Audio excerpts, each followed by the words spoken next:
Well, there are two things. One is just the sheer magical serendipity of finding the tomb, which they almost didn't. Carter insisted that Carnarvon continue the work for another year, and guess what? They found it. So that, and it's as late as 1922 this is, and with the exception of a couple, Yuya and Tuya, who were related to Tut several generations back, which is the other pretty lavishly still largely intact royal tomb that has been found.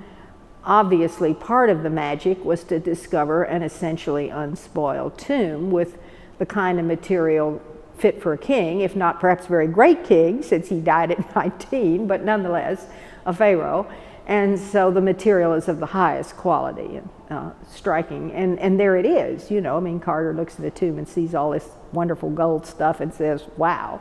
And that made, because it was so late in the 20th century, that made the media all around the world. I mean, it was the big excitement of 1922 and still remains one of the great archaeological discoveries. So part of it is simply the magic of discovery. The other is the sort of pop mystique, the mummy's curse and all, partly created by the fact that Lord Carnarvon died a few months after the discovery of the tomb, of natural causes, let me say. Sorry to be disillusioning, but there it is.